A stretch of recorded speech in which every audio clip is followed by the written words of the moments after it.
Reborn to Love My Devil Husband episode 117। जब 117 अर्जुन का गुस्सा।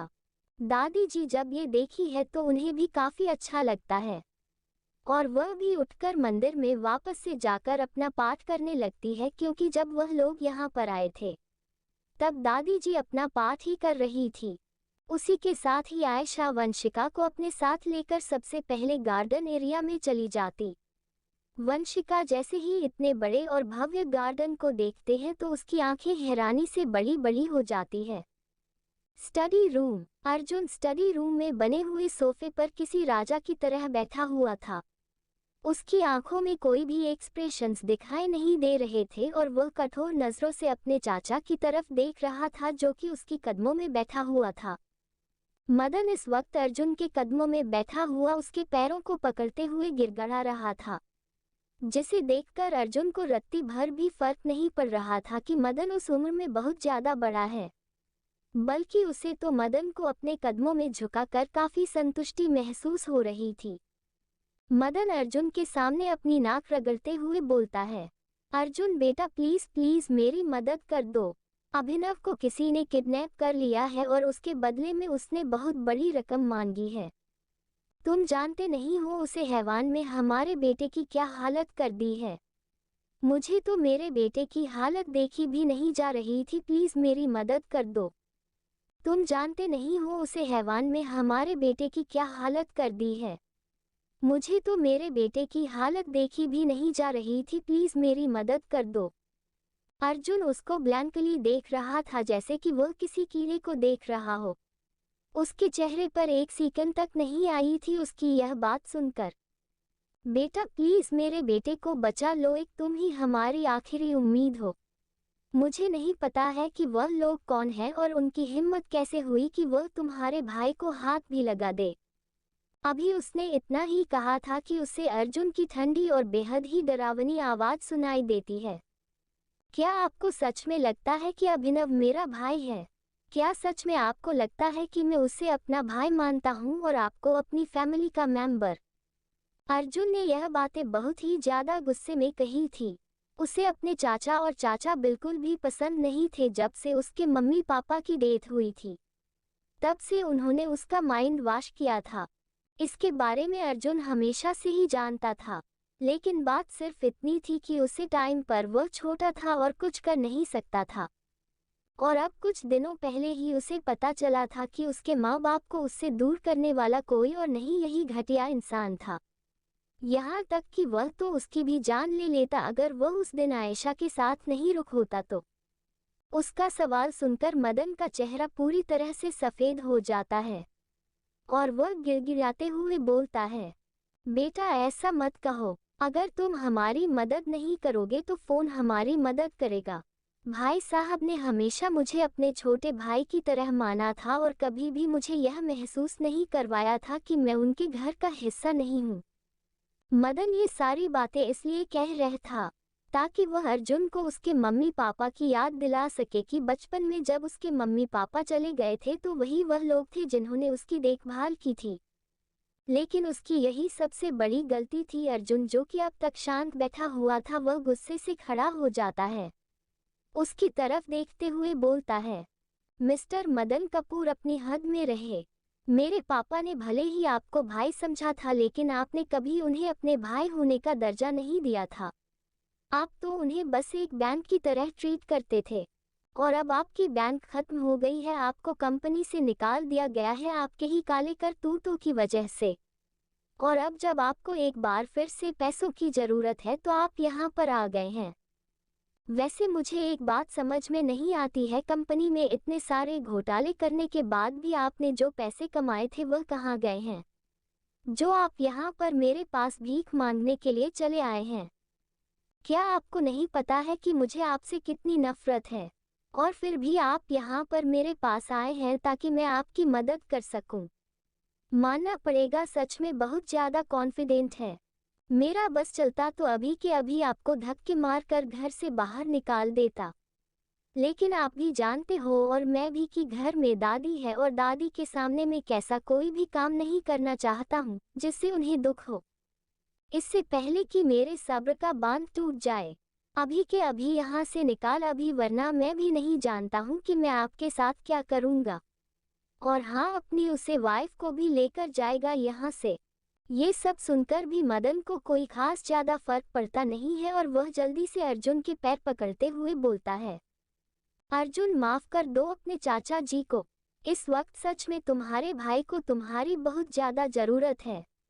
अगर तुमने हमारी मदद नहीं की तो वह लोग उसे मार डालेंगे। प्लीज बेटा बचा लो उसे। मदन ये सब गिड़गिड़ाते हुए बोल रहा था ताकि अर्जुन उसके बेटे की जान बचाने के लिए पैसे दे दे, या फिर वह अल्पेश से कहकर इस मैटर को सुलझा लें। लेकिन उसे यह नहीं पता था कि जिसके सामने वह रहम की भीख मांग रहा है, ये वही इंसान है जिसकी वजह से वह इस वक्त इस हालत में पहुंचा है। किसी ने सच ही कहा था कि जब तक चोट खुद को नहीं लगती है या खुद की फैमिली पर नहीं आ जाती है, तब तक किसी को किसी के दर्द का एहसास नहीं होता है। अर्जुन जैसे मदन को तड़पते हुए देख रहा था, उसके दिल में एक खुशी की लहर दौड़ रही थी और उसे बार बार वही मंजर याद आ रहा था जब वह घर पर पहुंचा था और उसने अपने माँ बाप की लाश को देखा था। उसे टाइम पर उसे यही लगा था कि यह सब कुछ आयशा की वजह से हुआ था। उसने कभी अपने सपने में भी नहीं सोचा था कि यह सब किसी और ने नहीं बल्कि इन लोगों ने ही किया था और उनकी ही साजिश थी। जैसे ही अर्जुन को ये सब याद आता है, वह एक झटके के साथ मदन को लात मारता है जिससे मदन दूर जाकर गिरता है और अविश्वास से अर्जुन की तरफ देखा है। अर्जुन को इस चीज से कोई फर्क नहीं पड़ता है और वह गुस्से से घूरते हुए बोलता है, मेरे गुस्से को और बढ़ावा ना दे तो अच्छा रहेगा। जो कुछ भी आप लोगों ने मेरे साथ और मेरे माँ बाप के साथ किया है ना, उसका बदला तो मैं आपसे लेकर ही रहूंगा। ये तो बस एक शुरुआत है। इतना कहकर वह वहां से तुरंत ही चला जाता है। वही उसकी बातें सुनकर मदन हक्का बक्का रह जाता है। क्या उसने अभी अभी जो कुछ भी सुना था वह सब सच था? क्या अर्जुन ने अभी अभी यह कहा था कि वह उसे उसकी माँ बाप की मौत का बदला लेना चाहता है? और ये तो सिर्फ शुरुआत है। इसका क्या मतलब हो सकता है? क्या इसका मतलब ये हो सकता है कि यह सब कुछ जो अभिनव और उसके साथ हो रहा है, इसके पीछे कहीं ना कहीं अर्जुन है? जैसे ही मदन के जहां में ये ख्याल आते हैं, वह तुरंत ही अपने ख्याल को झटक देता है और बोलता है, नहीं, ऐसा कैसे हो सकता है?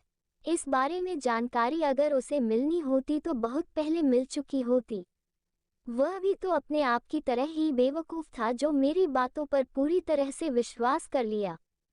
अभी शायद वह इसलिए नाराज है क्योंकि उसे कपूर इंडस्ट्री में हुए घोटाले की वजह से मुझ पर गुस्सा है। वह जरूर अभिनव की मदद कर देगा, लेकिन तब तक अभिनव को हिम्मत रखनी होगी। इतना सोचते हुए वह अपने आप को शांत करता है और स्टडी रूम के बाहर निकल जाता है। वहीं दूसरी तरफ आयशा वंशिका को अपने साथ लेकर गार्डन एरिया में आ गई थी, जहां पर वंशिका बहुत ही ध्यान से उस गार्डन को देख रही थी। मैं अर्जुन से कितनी बार कहा है कि हम एक परिवार हैं तो एक साथ रह सकते हैं, लेकिन वह है कि कभी मेरी बात सुनता ही नहीं है। अगर उसे वहां उसे जगह पर अच्छा नहीं लगता है तो कोई बात नहीं है, हम लोग यहाँ पर आ जाएंगे रहने के लिए। आखिर यह भी तो हमारा ही घर है। मैं जानती हूँ कि भाई साहब और दीदी के मरने के बाद उसे वहाँ पर रहना अच्छा नहीं लगता है।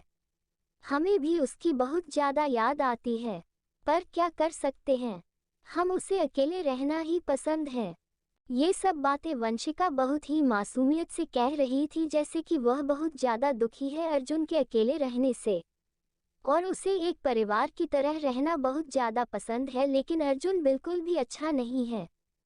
पहले वाली आयशा होती तो उसके बात करने के तरीके से वह समझ नहीं पाती और वह भी उसके झांसे में आ जाती कि सच में वंशिका कितनी ज़्यादा अच्छी हो और अर्जुन के बारे में इतना सोचती है, लेकिन अर्जुन फिर भी उन लोगों पर ज़्यादा ध्यान नहीं देता है।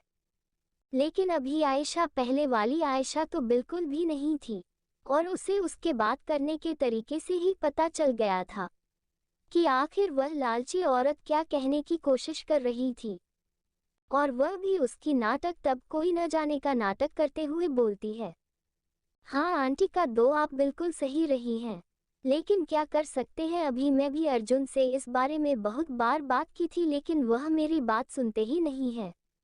अब उन्हें अकेले रहना पसंद है तो मैं भी कुछ नहीं कर सकती हूँ इसलिए। वंशिका जैसे ही उसका जवाब सुनती है वह थोड़ा सा निराश हो जाती है क्योंकि उसे लगा था कि आयशा ये कहेगी। क्या आंटी आप चिंता मत कीजिए, मैं अर्जुन को इस बारे में जरूर समझाऊंगी और हम लोग साथ में रहेंगे। उसकी यह चाल तो कामयाब नहीं हुई थी इसलिए वह अपना सड़ा हुआ था मुंह बनाती है और आगे की तरफ चलने लगती है। ऐसा जब ये देखी है तो उसे बहुत ज्यादा हंसी आती है, लेकिन तभी उसकी नज़र गार्डन पर जाती है जो कि जला हुआ था क्योंकि थोड़ी देर पहले माली ने पूरे गार्डन में पानी दिया था जिसकी वजह से हर तरफ जिला जिला हो रखा था। और उसकी नज़र साथ ही साथ वंशिका पर जाती है जो कि एक पॉलीथीन पर खड़ी हुई थी। उसे इस तरह से खड़ा हुआ देखकर इशिका के दिमाग में एक आइडिया आता है और वह इस वक्त वंशिका के पीछे थी इसलिए वह तुरंत ही उसे पॉलीथीन को पकड़कर खींच लेती है जो कि काफी ज्यादा लंबी थी। वंशिका बिना नीचे की तरफ ध्यान दिया आराम से आगे की तरफ चल रही थी और जैसे ही आयशा ये करती है वह तुरंत ही जमीन पर गिर जाती है। वंशिका जैसे ही जमीन पर गिरती है उसके जो कपड़े जो उसने पहने हुए थे वह पूरी तरह से मिट्टी में सन जाते हैं और साथ ही साथ उसके हाथ पैर पर भी मिट्टी लग जाती है। आयशा जैसे ही ये देखी है उसे हंसी आती है लेकिन अपने आप को कंट्रोल करते हुए वह जल्दी से वंशिका के पास जाती है और उसे उठाते हुए बोलती है, अरे आंटी क्या हुआ आपको, आप ऐसे गिर कैसे गई? आपने ध्यान नहीं दिया था कि गार्डन पूरी तरह से गिला हुआ है? आपको देखकर चलना चाहिए था ना, देखिए आपने पॉलीथीन पर रख दिया था जिसकी वजह से आप फिसल गई और गिर गई। वंशिका को इस वक्त सच में बहुत ज्यादा गुस्सा आ रहा था लेकिन वह अपने गुस्से को जाहिर नहीं कर सकती थी और वह बोलती है, हाँ तुम सही कह रही हो, मैं इस बात पर बिल्कुल भी ध्यान नहीं दिया था। और जल्दी से उठकर वहां से जाने लगती है लेकिन उससे पहले ही वहां पर मदन आ जाता है जो कि उसे ही लेने के लिए आया हुआ था। मदन के चेहरे पर निराशा देखकर वंशिका को बहुत गुस्सा आता है और साथ ही साथ उसे अपने बेटे के लिए फिक्र भी हो रही थी। कभी उसे याद आता है कि इतने देर से उसने आयशा के साथ काफी अच्छी बॉन्डिंग बना ली है और आयशा अर्जुन की वाइफ है और ऐसा हो ही नहीं सकता है कि कोई वाइफ अपने हस्बैंड को किसी चीज के लिए राजी करने की कोशिश करे और उसका हस्बैंड उसके लिए मना कर दे। वैसे भी थोड़ी देर पहले ही उसने देख लिया था कि अर्जुन आयशा से बहुत अच्छे से पेश आ रहा था। इसका सीधा साफ मतलब ये था कि उन दोनों का रिश्ता काफी ज्यादा अच्छा है और अगर आयशा अर्जुन को मनाएगी तो अर्जुन जरूर मान जाएगा।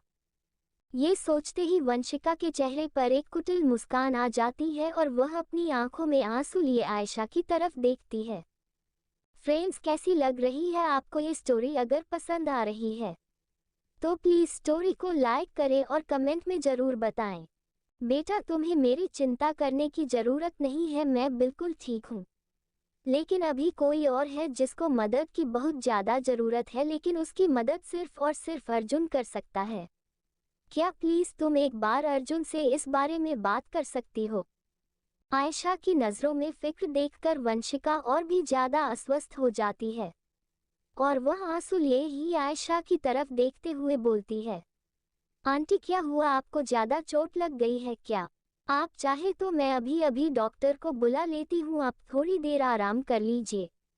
आयशा को अभी कुछ भी पता नहीं था कि आखिर बात क्या है लेकिन वह वंशिका की आंखों में आंसू देखी है तो उसे लगता है कि शायद गिर जाने की वजह से उसे ज्यादा चोट लग गई है और दर्द की वजह से उसकी आंखों में आंसू आ गए हैं।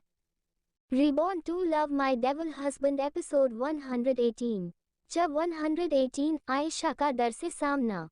वैसे भी थोड़ी देर पहले ही उसने देख लिया था कि अर्जुन आयशा से बहुत अच्छे से पेश आ रहा था।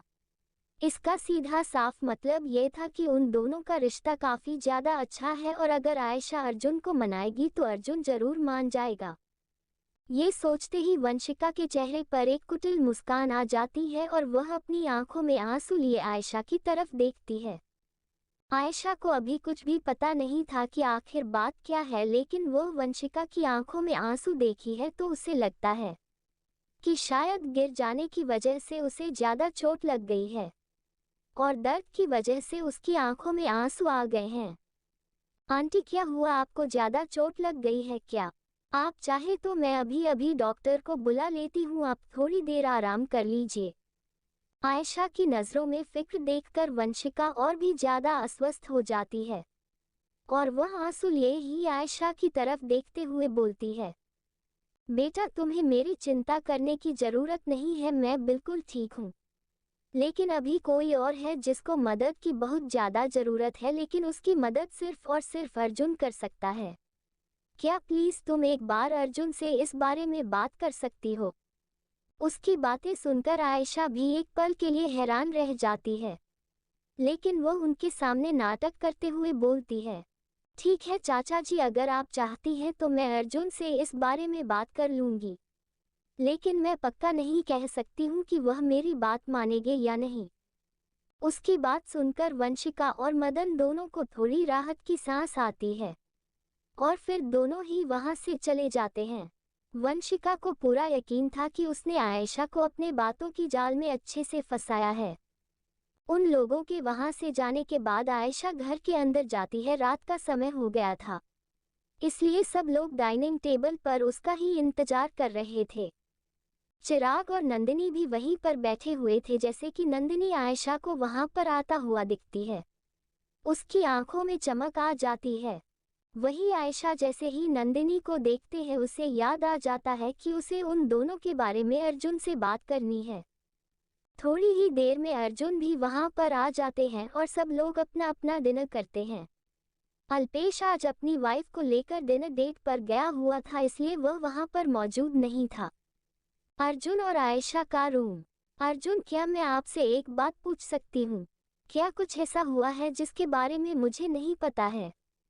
उसका सवाल सुनकर अर्जुन, जो कि लैपटॉप में अपना काम कर रहा था, अचानक से उसकी उंगलियां चलना बंद हो जाती है और वह अपने लैपटॉप को बंद करके साइड में रख देता है। मैंने अल्पेश से कहकर अभिनव को किडनैप करवा लिया है। मैं चाहता हूं कि वह लोग भी इस दर्द और तकलीफ को सहन करें जो कि मैं सहन की थी। और हंसी की बात तो यह है कि जिस इंसान ने ये सब किया है, वह लोग उसी से मदद के लिए गुहार लगाने के लिए यहाँ पर आए हैं। अर्जुन ने ये सब बातें बहुत ही ज़्यादा कैजुअल वे में कही थी, जैसे कि यह सब बातें नॉर्मल बातें हैं, किसी को किडनैप करना, किसी को मार देना। लेकिन ऐसा जब उसकी बातें सुनती है तो उसकी आंखें हैरानी से बड़ी बड़ी हो जाती है। उसके हाथ में जो उसका मोबाइल था जिसे वह चलते हुए अर्जुन से बात कर रही थी, वह एकदम से फिसल कर बिस्तर पर गिर जाता है और वह जल्दी से वहां से उठकर अर्जुन के पास जाती है और उसके बगल में बैठते हुए बोलती है, क्या आपने सच में उसका किडनैप करवाया है? लेकिन आपने ऐसा क्यों किया है? हमें सजा तो उसके माँ बाप को देनी चाहिए थी, क्योंकि उन लोगों ने ये सब किया था। उसकी बातें सुनकर अर्जुन, जो कि अब तक शांत था, उसकी तरफ देखते हुए बोलता है, जिसके माँ बाप ऐसे हों उनकी औलाद अच्छी कैसी हो सकती है? तुम्हें शायद पता नहीं है, लेकिन अभिनव एक नंबर का घटिया इंसान है। वह बहुत से इलीगल धंधों के साथ जुड़ा हुआ है और साथ में वह लड़कियों की तस्करी भी करता है। तुम्हें शायद पता नहीं होगा, लेकिन अनन्या के साथ भी उसने गलत करने की कोशिश की थी। वह तो उसी टाइम पर अल्पेश वहां पर मौजूद था और उसने उसे बचा लिया था, वरना तुम सोच भी नहीं सकती हो कि उसके साथ क्या होता। शायद वह इस बार जिंदा भी नहीं होती। उसकी यह बात सुनकर आयशा को सब कुछ याद आ जाता है कि हाँ, उसके पिछले जन्म में होटल से कूदकर अनन्या उन्हें अपनी जान दे दी थी। अभिनव कितना घटिया किस्म का इंसान था, वह उससे ज्यादा कोई कैसे जान सकता था? जो थोड़ी देर पहले उसे अभिनव के लिए बुरा लग रहा था, वह सारी सहानुभूति एक पल में ही गायब हो जाती है। मैंने उसके साथ जो कुछ भी किया है वह सब सही है। हालांकि वह जिंदा रहेगा, पहले मैंने उसे करने का सोचा था, लेकिन अब नहीं। वह जिंदा रहेगा, लेकिन उसकी जिंदगी उसे मौत से भी ज्यादा बदतर लगने लगेगी। वह मौत के लिए भीख मांगेगा, लेकिन उसे मौत भी नहीं मिलेगी। जितनी लड़कियों के साथ उसने गलत किया है, उसकी सजा उसे एक आसान मौत कैसे दे सकती है? उसे नर्क जैसी जिंदगी को जीना होगा। आयशा ये सब सुनती है और अपने आप को शांत करती है। फिर वह अर्जुन की तरफ देखते हुए बोलती है, चाचा जी ने मुझसे कहा था कि चाचा जी जो तुमसे बात करने के लिए आए हैं, जिसके लिए तुमने उन्हें मना कर दिया है, उसे करने के लिए मैं तुमसे बात करूं। वह चाहती है कि मैं तुम्हें मनाऊं ताकि तुम उनकी मदद करने के लिए राजी हो जाओ। उसकी बात सुनने के बाद अर्जुन सीरियस होकर उसकी तरफ देखता है और बोलता है, क्या चाहती हो तुम? क्या तुम सच में चाहती हो कि मैं उन लोगों की मदद करूं जिन लोगों ने हमारे साथ यह सब किया था, जिसकी वजह से हम दोनों ही अनाथ हैं?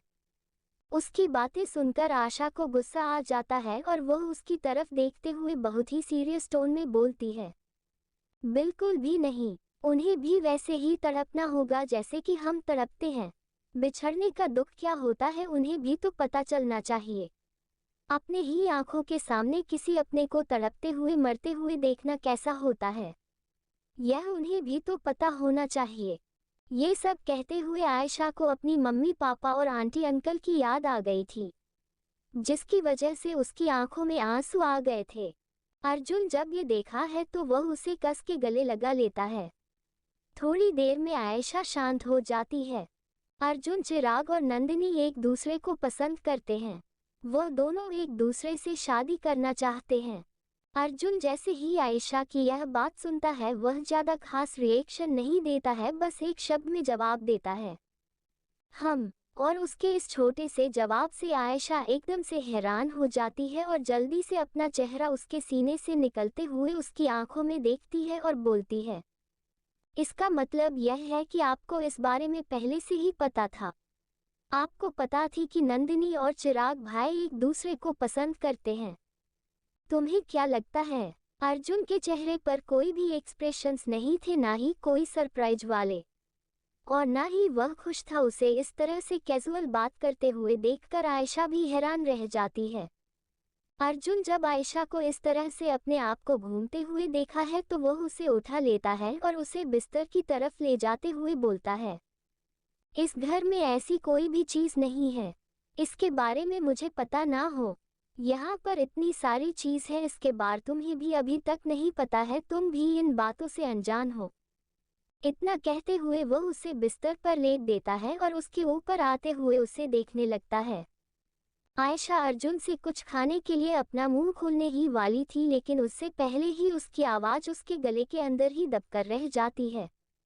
नेक्स्ट मॉर्निंग, इस वक्त सुबह के 10 बजे बज रहे थे। ऐसा अपने ऑफिस में थी और उसके सामने एक इंसान बैठा हुआ था, जिसने एक फॉर्मल 3-पीस सूट पहना हुआ था, आंखों पर काला चश्मा लगाया हुआ था और चेहरे पर एक बड़ी सी मुस्कान थी। मिस्टर यशवर्धन, त्रिशा ने बताया था कि आपको मुझसे बात करनी थी, और उसने मुझे ये भी बताया था कि आप मुझे पहले से जानते हैं।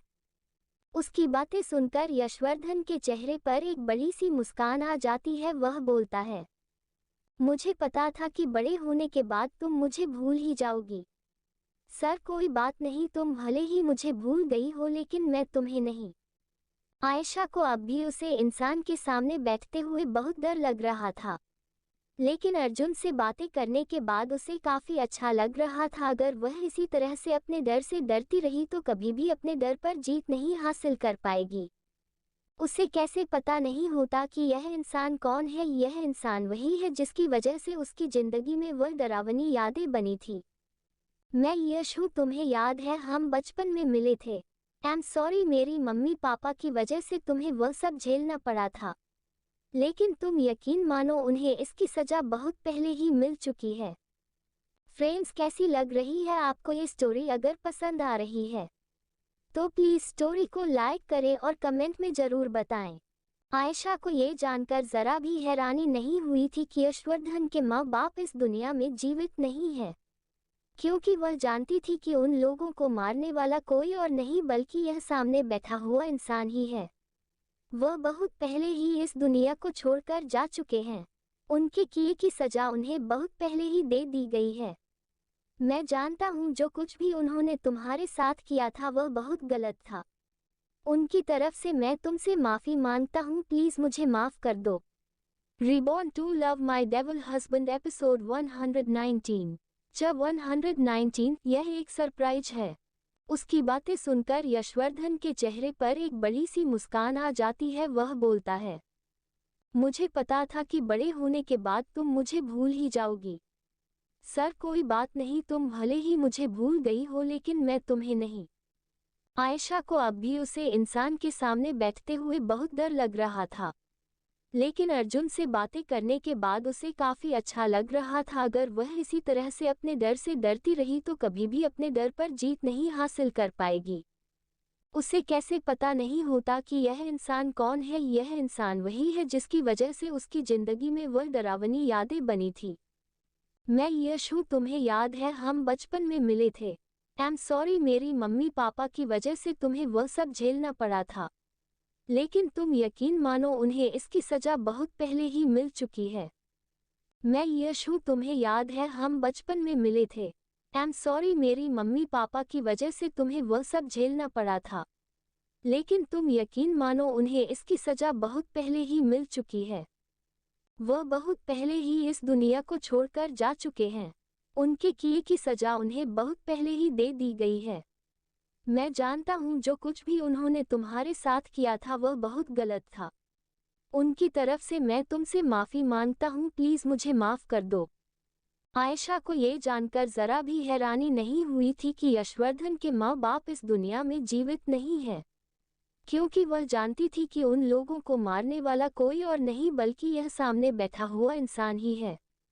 ये जानकर भी अब उसे ज़्यादा डर का एहसास नहीं हो रहा था। यशवर्धन ये जानकर बहुत ज़्यादा खुश हुआ था कि आयशा ने खुद उससे मिलने के लिए रिक्वेस्ट की थी।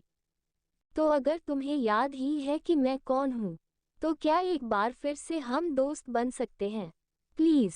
उसकी बात सुनकर आयशा के चेहरे पर एक बड़ी सी मुस्कान आ जाती है और वह उसकी तरफ देखते हुए प्यारी आवाज़ में बोलती है, क्यों नहीं, आखिर मैं भी तो तुम्हारे जैसा दोस्त अपनी लाइफ में डिज़र्व करती हूँ।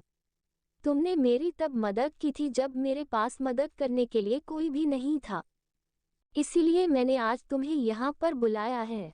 जब मुझे पता चला था कि तुम कोई और नहीं बल्कि वही लड़की हो जिसने बचपन में मेरी मदद की थी, तो फिर मैं तुमसे दूर कैसे रह सकती थी। Let's friends. उसकी बातें सुनकर यशवर्धन बहुत ज़्यादा खुश हो जाता है। उसे ऐसा लग रहा था जैसे कि आज उसकी ज़िंदगी का सबसे खूबसूरत दिन है। इसके बारे में उसने सोचा था, लेकिन अगले ही पल वह आयशा के मुंह से कुछ आयशा सुनता है जिसके बारे में उसने कभी अपने सपने में भी नहीं सोचा था। हर्षवर्धन, अब जब मुझे पता है कि तुम कौन हो तो फिर मैं तुम्हें अपनी खुशियों में शामिल करना चाहती हूँ। मैं किसी से प्यार करती हूँ और बहुत जल्दी मेरी उससे शादी होने वाली है। जैसे ही हर्षवर्धन ये सुनता है उसके पैरों तले से जमीन खिसक जाती है।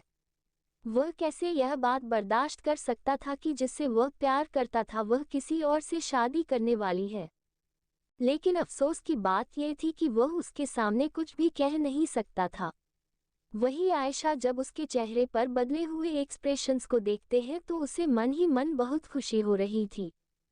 क्या कहा तुमने? क्या तुमने अभी अभी यह कहा है कि तुम शादी करने वाली हो? ये कहते हुए हर्षवर्धन के चेहरे पर दुखी, गुस्से और साथ में सरप्राइज्ड के मिले जुले भाव थे। उसे इस तरह से देखकर ऐसा लग रहा था जैसे कि आयशा किसी कॉमेडियन को देख रही हो। वह तुरंत ही मुस्कुराते हुए जवाब देती है, हाँ मैं शादी करने वाली हूँ, और यह शादी प्राइवेट नहीं होने वाली है, इसलिए ज़्यादा लोगों को यह नहीं चाहती थी। लेकिन तुम तो मेरे बहुत अच्छे दोस्त हो, अगर तो मैं तुम्हें नहीं बुलाऊंगी तो फिर मैं तुम्हें नहीं बुलाऊंगी तो फिर किस बुलाऊंगी। उसकी बात सुनकर यशवर्धन वहां से जाने वाला होता है। उसे इस तरह से जाता हुआ देखकर आयशा के चेहरे पर एक बड़ी सी मुस्कान आ जाती है। तभी हर्षवर्धन मुड़ते हुए उसकी तरफ देखा है और बोलता है, क्या मैं जान सकता हूँ कि तुम किसी से शादी करने वाली हो? क्योंकि ऐसा तो हो नहीं सकता है कि तुम मेरा ग्रुप ऑफ इंडस्ट्री की मालकिन होने के नाते किसी अरे गहरे इंसान से शादी कर लो। क्या मैं उसे खुशनसीब इंसान का नाम जान सकता हूँ जिससे तुम शादी करना चाहती हो? आखिर मैं भी तो जानूं कि तुम्हारा दिल चुराने वाला आखिर है कौन।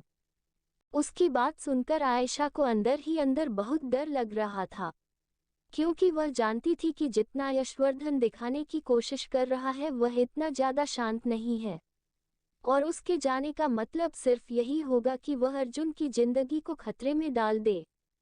आयशा जानती थी कि अगर यशवर्धन कोई मामूली इंसान होता तो उसका अर्जुन से कोई मुकाबला नहीं था, लेकिन यशवर्धन कोई इंसान नहीं था बल्कि इंसान की शक्ल में छुपा हुआ हैवान था।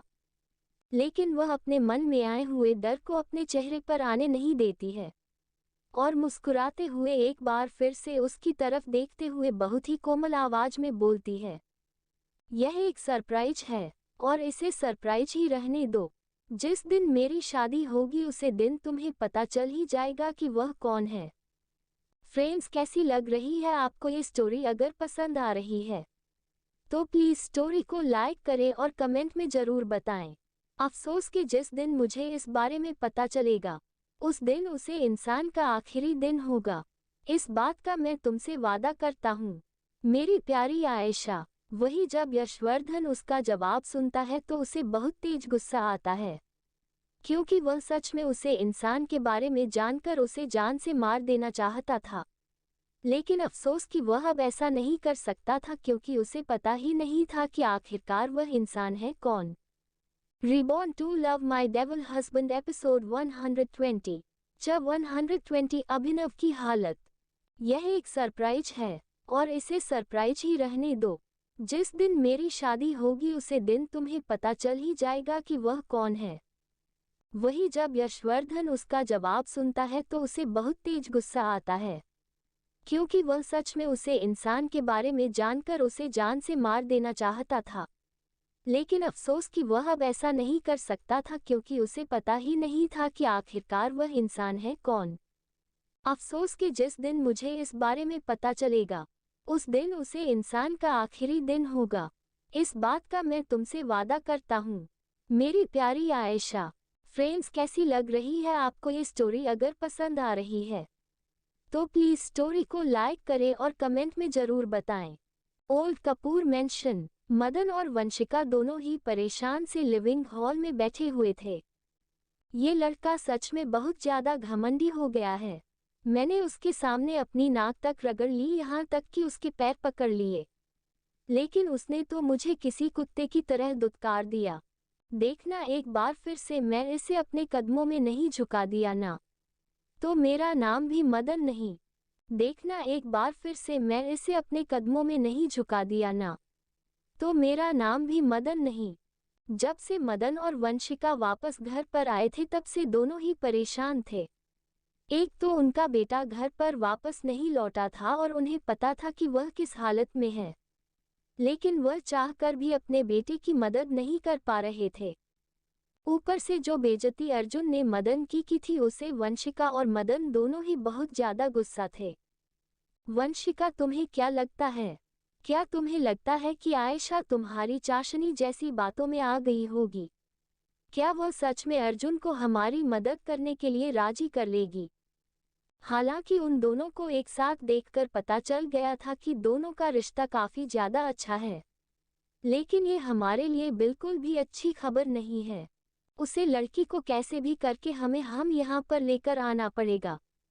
जैसा कि तुमने कहा है कि वह तुम्हारी बातों में आ गई है और तुम पर विश्वास भी करने लगी हो उसे हिसाब से, तो उसे यहाँ पर लेकर आना और उसे यहाँ पर रहने के लिए राजी करना तुम्हारे लिए कोई बड़ी बात नहीं होगी।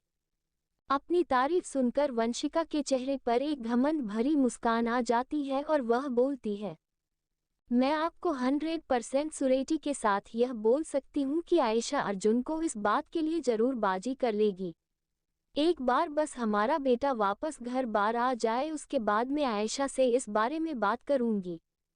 उसने मुझे बताया था कि उसकी और अर्जुन की शादी होने वाली है। उसकी बात सुनकर मदन हैरान रह जाता है और वह बोलता है, लेकिन अर्जुन और आयशा ने तो पहले से ही शादी कर ली है ना, तो फिर दोबारा शादी करने का क्या मतलब है? और अर्जुन और माँ ने भी इस बारे में मुझे कुछ नहीं बताया है। अगर ऐसा कुछ होता तो मुझे पता होता। उसकी बात सुनकर भी वंशिका के चेहरे पर जो मुस्कान थी वह गायब नहीं होती है और वह बोलती है, अब ये तो मुझे नहीं पता है कि उसे बुढ़िया ने आपको इस बारे में क्यों नहीं बताया है, वैसे उसने मुझे भी नहीं बताया। इसके पीछे का कारण सिर्फ यही रहा होगा कि अर्जुन ने मना कर दिया होगा। और अब जब बुढ़िया वहीं पर रह रही है तो वह अर्जुन को नाराज नहीं करना चाहेगी। वह दोनों आपस में कभी बात ही कर ही रहे थे कि तभी उन्हें गेट के बाहर से एक जानी पहचानी आवाज सुनाई देती है। जैसे ही वह लोग अपनी नजरें घूमकर उधर देखते हैं, उनकी आंखें हैरानी से बड़ी बड़ी हो जाती है। वही वंशिका के चेहरे पर जहां थोड़ी देर पहले स्माइल थी, वह तुरंत ही हैरानगी में बदल जाती है। सामने कोई और नहीं बल्कि अभिनव खड़ा हुआ था, जिसकी हालत बिल्कुल भी अच्छी नहीं थी। उसके पूरे शरीर पर चोटों के निशान बने हुए थे और किसी पर भी मलहम पट्टी नहीं की गई थी। अभिनव के सारे घाव खुले हुए थे, यहाँ तक कि उसकी जो आंखें निकाली गई थी उसके भी इलाज नहीं करवाया था, जिसकी वजह से उसकी आंखों में पस पड़ गई थी। थोड़े दिनों पहले जो लड़का एकदम हैंडसम और डैशिंग दिखाई देता था, जिसे अपने हैंडसम होने पर और अपने लुक पर बहुत ज्यादा घमंड था, अब वह किसी रास्ते पर चल रहे भिखारी से भी ज्यादा खराब दिखाई दे रहा था। मदन सच में इस वक्त बहुत ज्यादा गुस्से में था। अभिनव की ऐसी हालत देखकर उसके दिल में बहुत दर्द हो रहा था। उसने कभी अपने बेटे पर हाथ तक नहीं उठाया था और आज उसकी ऐसी हालत देखकर उसका सीन फटा जा रहा था। बेटा, ये क्या हुआ है तुम्हें? किसने किया है तुम्हारे साथ यह सब? हमें बताओ। मैं वादा करता हूँ कि मैं उसे मौत के मुंह से भी वापस लेकर आऊंगा और उसे ऐसी दर्दनाक मौत दूंगा कि वह मौत के लिए भी मौत से भीख मांगेगा। लेकिन फिर भी उन्हें अभिनव को ऐसी हालत में देखकर थोड़ा सा बुरा लग रहा था। वहां पर जितने भी नौकर चाकर इस वक्त मौजूद थे, वह भी अभिनव की ऐसी हालत देखकर घबरा जाते हैं। हालांकि अभिनव कभी भी उनके साथ अच्छा व्यवहार नहीं करता था। मदन और वंशिका जैसे ही अपने बेटे की ऐसी हालत देखते हैं, उनके दिल में धक्का लगता है। वंशिका दौड़ते हुए अभिनव के पास जाती है और उसे अंदर लेकर आती है। Reborn to love my devil husband episode 121 121 पुनर्जन्म। वहां पर जितने भी नौकर चाकर इस वक्त मौजूद थे, वह भी अभिनव की ऐसी हालत देखकर घबरा जाते हैं। हालांकि अभिनव कभी भी उनके साथ अच्छा व्यवहार नहीं करता था, लेकिन फिर भी उन्हें अभिनव को ऐसी हालत में देखकर थोड़ा सा बुरा लग रहा था। बेटा, ये क्या हुआ है तुम्हें? किसने किया है तुम्हारे साथ यह सब? हमें बताओ। मैं वादा करता हूँ कि मैं उसे मौत के मुंह से भी वापस लेकर आऊंगा और उसे ऐसी दर्दनाक मौत दूंगा कि वह मौत के लिए भी मौत से भीख मांगेगा। मदन सच में इस वक्त बहुत ज्यादा गुस्से में था। अभिनव की ऐसी हालत देखकर उसके दिल में बहुत दर्द हो रहा था। उसने कभी अपने बेटे पर हाथ तक नहीं उठाया था और आज उसकी ऐसी हालत देखकर उसका सीन फटा जा रहा था। वहीं उनकी बातें सुनकर भी अभिनव बिना कुछ कहे जाकर सोफे पर बैठ जाता है। ऐसा लग रहा था जैसे कि उसने अपना दिमागी संतुलन पूरी तरह से खो दिया हो। वह पूरी घर को अपने नजरों से देख रहा था, जैसे कि वह यहाँ पर पहली बार आया हो। ये देखकर वंशिका अपने आप को रोक नहीं पाती है और उसकी आंखों से झर-झर करके आंसू बहने लगते हैं। कपूर मैंशन। आयशा जब वापस घर पहुंचती है तो वहां पर उसे सामने लिविंग हॉल में ही दादी माँ दिखाई देती है, जिनके चेहरे पर से खुशी जाने का नाम नहीं ले रही थी। नंदिनी भी उनके बगल में बैठी हुई थी। आयशा जब वापस घर पहुंचती है तो वहां पर उसे सामने लिविंग हॉल में ही दादी माँ दिखाई देती है, जिनके चेहरे पर से खुशी जाने का नाम नहीं ले रही थी। नंदिनी भी उनके बगल में बैठी हुई थी। आयशा जब ये देखी है तो उसके चेहरे पर भी मुस्कान आ जाती है और वह जल्दी से उनके पास जाते हुए बोलती है, क्या बात है, आप लोग बहुत ज्यादा खुश नजर आ रहे हो, कुछ हुआ है क्या? उसका सवाल सुनकर नंदिनी, जो कि दादी माँ के बगल में बैठी हुई थी, उसका चेहरा तुरंत ही लाल हो जाता है और वह जल्दी से वहां से चली जाती है। उसका इस तरह का रिएक्शन देखकर आयशा को समझ में नहीं आता है कि आखिरकार उसको अचानक से क्या हो गया है। वही दादी माँ हंसते हुए बोलती है, अर्जुन ने आज हमें बता दिया है कि नंदिनी और चिराग एक दूसरे को बहुत ज्यादा पसंद करते हैं। हम उन दोनों के लिए बहुत ज्यादा खुश हैं और अब हम चाहते हैं कि उनकी भी जल्द से जल्द शादी हो जाए। चिराग इस वक्त काम के सिलसिले में देश से बाहर गया हुआ है, लेकिन वह 2 दिन बाद वापस आने वाला है और हमने सोचा है कि उसी दिन तुम्हारी और अर्जुन की भी सगाई होगी और साथ में चिराग और नंदिनी की भी। दादी की बात सुनकर आयशा के चेहरे पर भी एक बड़ी सी मुस्कान आ जाती है, क्योंकि अर्जुन और उसकी शादी जबरदस्ती से हुई थी, वह भी कागज के पेपर पर साइन करने के बाद, जिसमें न तो 7 फेरे थे, न ही सिंदूरदान था और न ही उसका कन्यादान किया गया था। कन्यादान से उसे अपनी मम्मी पापा की याद आ चुकी थी, जिसको याद करके उसकी आंखों में आंसू आ जाते हैं। उसके मम्मी पापा अगर जिंदा होते तो वह कितने ज्यादा खुश होते, ये जानकर कि जिस लड़के को वह बचपन से ही अपनी बेटी के लिए चाहते थे, अब उनकी बेटी इस लड़के के साथ शादी करने वाली थी। दादी माँ जब आयशा की आंखों में आंसू देखी है तो उन्हें भी उसके लिए थोड़ा सा दुख होता है। वह जल्दी से उसे गले लगाते हुए बोलती है, बेटा आपको इस तरह से दुखी नहीं होना चाहिए। अगर मम्मी पापा आपके ऊपर से देख रहे होंगे और उन्हें ये देखकर कितना ज्यादा बुरा लगेगा कि उनकी वजह से उनकी बेटी रो रही है। दादी माँ की बात सुनकर आयशा जल्दी से अपनी आंखों में आए हुए आंसुओं को पोंछ लेती है और अपने चेहरे पर एक बड़ी सी स्माइल लाकर दादी जी की तरफ देखते हुए बोलती है, ठीक है दादी जी, जैसा आप कहेंगे वैसा ही होगा। दादी जी फिर आयशा को छेड़ते हुए बोलती है, आज से पहले भी हमने आपसे कहा था जब हम यहाँ पर आए थे कि आपको और अर्जुन को अलग अलग रहना होगा जब तक कि आपकी शादी नहीं हो जाती है, लेकिन आपने तो हमारी बात मानी ही नहीं। लेकिन इस बार नहीं, 3-4 दिन तक जितना आप लोगों को एक दूसरे के साथ टाइम स्पेंड करना है कर लीजिए। जिस दिन आपकी सगाई होगी उस दिन से फिर जब तक आपकी शादी नहीं हो जाती है तब तक आप लोगों को अलग रहना होगा। दादी जी की बात सुनकर आयशा का चेहरा टमाटर की तरह लाल हो जाता है। उसे समझ में नहीं आ रहा था कि वह क्या कहे। जब से उसका पुनर्जन्म हुआ था तब से वह अर्जुन से एक बार के लिए भी दूर नहीं रही थी। इनफैक्ट उसे अर्जुन की बाहों में सोने की आदत हो गई थी। जिस दिन अर्जुन उसके बगल में नहीं होता था उसे नींद नहीं आती थी, और अब ये बात वह दादी से कैसे कहे। दादी जी आयशा को शर्म आता हुआ देखते हैं तो उनके चेहरे पर भी मुस्कान आ जाती है। तभी उन्हें कुछ याद आता है और वह सीरियस होकर आयशा की तरफ देखती है और बोलती है, बेटा आज पंडित जी का फोन आया था और वह आपसे मिलना चाहते हैं और साथ में आपकी कुंडली भी लाने के लिए कहा था। हमने उनसे कहा था कि हम ले आते हैं और आप हमें बता दीजिए सारी बात, लेकिन उन्होंने हमसे बात करने से इनकार कर दिया था और आपको मंदिर पर बुलाया है बात करने के लिए। हमने उनसे पूछा तो उन्होंने बताया कि डरने वाली कोई बात नहीं है, लेकिन आपका जाना जरूरी है। दादी माँ की बात सुनकर आयशा, जो कि पहले शर्मा रही थी, वह पूरी तरह से अलर्ट मोड में आ जाती है, क्योंकि आज ही उसकी यशवर्धन से मुलाकात हुई थी। अपने पिछले जन्म के व्यवहार से उसे यह बात तो बहुत अच्छे से पता था कि यशवर्धन भले ही देखने में एक इंसान हो, लेकिन वह किसी शैतान से काम नहीं है। कोई इंसान उसे हार नहीं सकता है।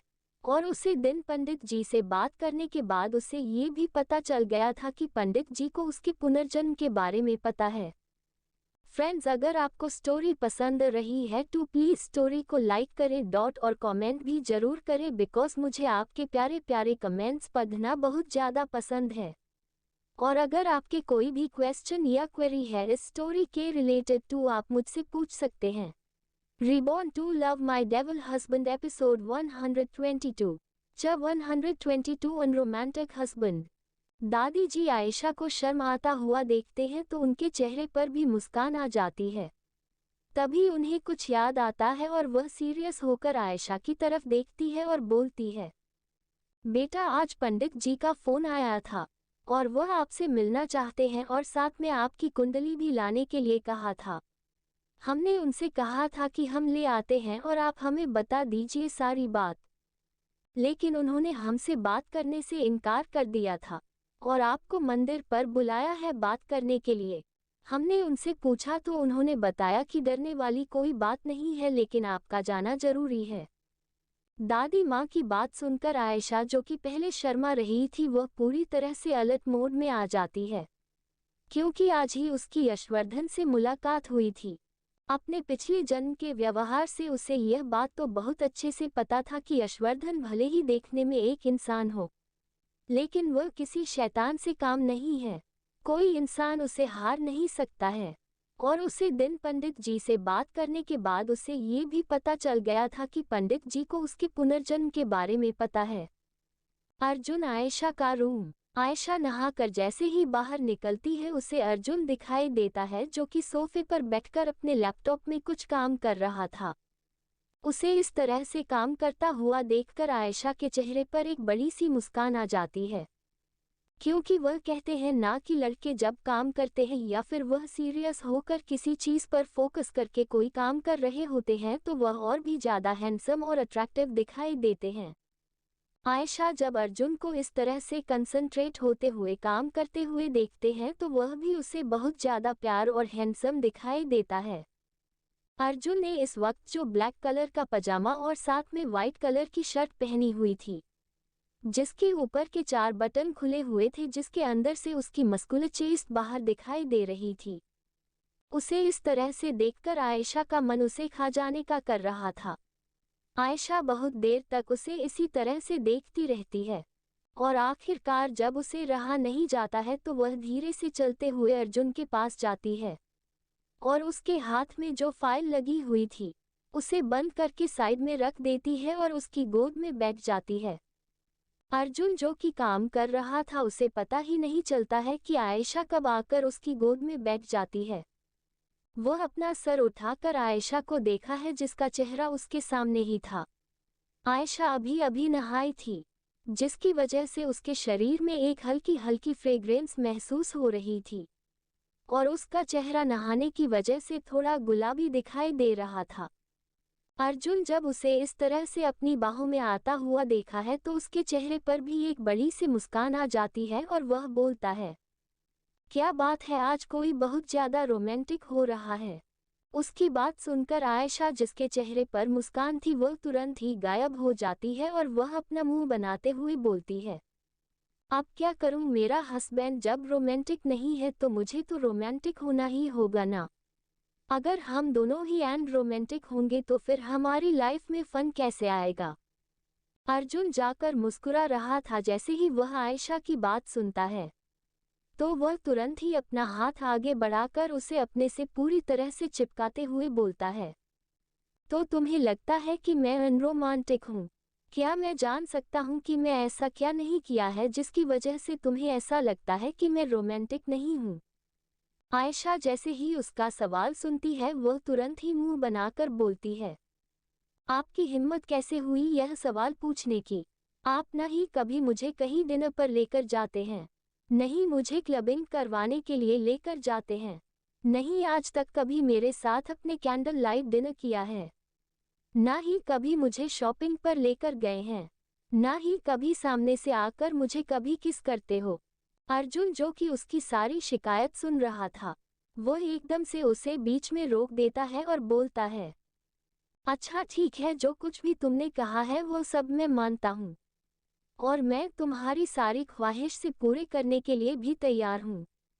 उसकी बात सुनकर आयशा खुश हो जाती है और जल्दी से उसे गले लगाकर उसे पर गाल पर किस करती है और बोलती है, क्या सच में? उसका इतना क्विक रिएक्शन देखकर अर्जुन भी हंसता है और बोलता है, हाँ बिल्कुल, जो भी तुमने कहा है वो सब मैं करूँगा, लेकिन बस शर्त यह है कि जो भी तुमने कहा है वह करूँगा जरूर, लेकिन पीछे से स्टार्टिंग होगी। उसकी बात सुनकर आयशा कंफ्यूज हो जाती है, आखिर अर्जुन के कहने का मतलब क्या है? वह स्टार्टिंग करना चाहता है लेकिन पीछे से। वह कुछ सोच पाती या कुछ कर पाती उससे पहले ही अर्जुन उसके होठों को अपने होठों से ढक देता है और उसे धीरे धीरे करके किस करने लगता है। आयशा को जब यह एहसास होता है तो उसकी आंखें अपने आप ही बंद हो जाती है और उसके हाथ, जो कि अर्जुन के गले में पहले से ही लिपटे हुए थे, वह तुरंत ही उसके बालों में चलने लगते हैं और वह भी धीरे धीरे करके उसकी किस में मदहोश होती चली जा रही थी। अब जाकर आयशा को समझ में आ रहा था कि उसके पीछे से का मतलब क्या था। लास्ट में उसने यही तो कहा था कि वह उसे कभी सामने से किस नहीं करता है। ये सब सोते हुए आयशा का चेहरा टमाटर की तरह लाल हुआ जा रहा था। अर्जुन उसे बहुत ही धीरे से किस कर रहा था और उसकी की धीरे धीरे करके इंटेंस और पैशनेट होती चली जा रही थी। और वह अपने एक हाथ को आयशा की कमर पर चला रहा था और दूसरे हाथ से उसके शरीर को सहलाते हुए आयशा ने जो टॉप पहना था उसके अंदर हाथ डालकर उसकी पेट पर रब कर रहा था, जिसे महसूस करके आयशा की सांस भारी होती जा रही थी। मिस आयशा कुमारी और जितने भी रीडर्स मुझे कमेंट करते हैं, thank you so much. Thank you so much मुझे इतना अप्रिशिएट करने के लिए और मेरी स्टोरी को इतना ज़्यादा पसंद करने के लिए थैंक यू सो मच। अगर आपके पास इस स्टोरी के रिलेटेड कोई भी सजेशन है या फिर आपको इम्प्रूवमेंट चाहते हैं तो आप मुझे कमेंट सेक्शन में बता सकते हैं। फ्रेंड्स, अगर आज का चैप्टर आपको पसंद आया है तो प्लीज़ स्टोरी में लाइक करें और कमेंट में ज़रूर बताएं।